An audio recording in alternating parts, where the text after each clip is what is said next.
Known for his prolific film and television career and environmental activism, Emmy and Golden Globe-nominated actor Ed Begley Jr. has published a memoir called To the Temple of Tranquility and Step on It. Ed Begley Jr. joins us now live. What a treat. Ed, thanks so much for being with us.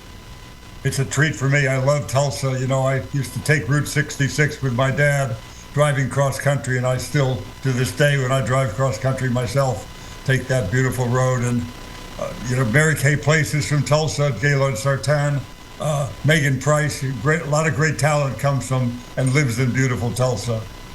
Well, we definitely love having you drive through here and stop through here. Hey, tell us about your memoir. What inspired you to write it, and did you feel like you learned anything while you wrote it?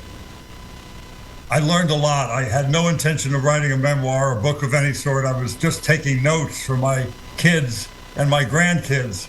My daughter suggested I just talk into her smartphone, and I figured we'd try to capture my 50 some odd years in show business, or as much as her data plan and battery would allow. And so we started doing it, and she got busy. We got a bit of work done. I thought, I'll start taking notes on my computer to give to her. And that's when it happened, Ron.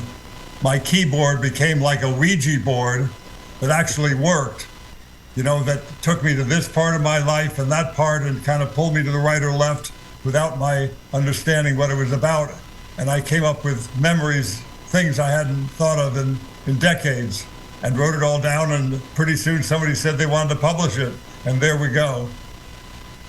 Very cool. You have been in the film and television industry since the early 70s, but you're known for being environmentally conscious as well. You started a natural household products company. You use green technology. What inspired you to live that kind of lifestyle and encourage others to do the same? You know, back in 1970, I did everything I could afford. I was an environmentalist, but on a budget.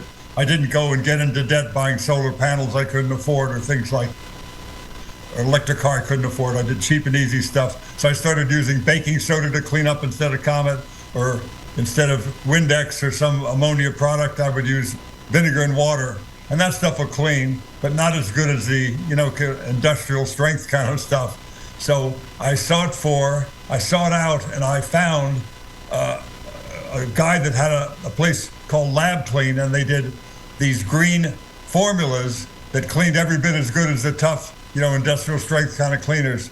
And I vetted the products and certified them and tested them and put my name on it because they clean so good.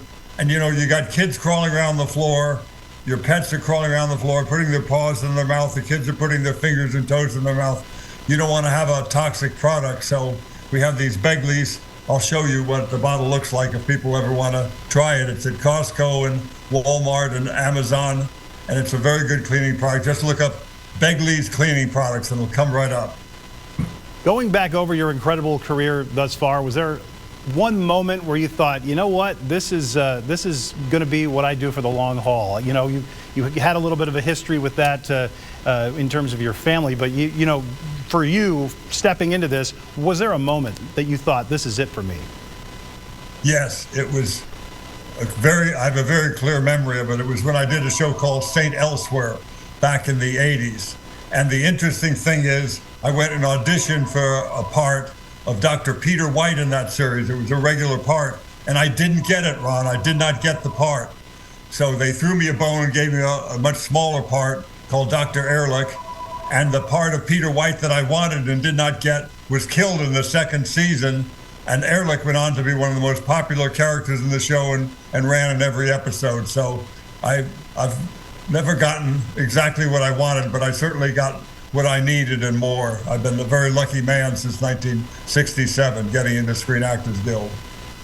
And of course, a very memorable series, and you were nominated for numerous awards for that show, St. Elsewhere. Thank you so much, Ed Begley Jr., for joining us this afternoon. We appreciate it. Thank you, Ron, for having me on.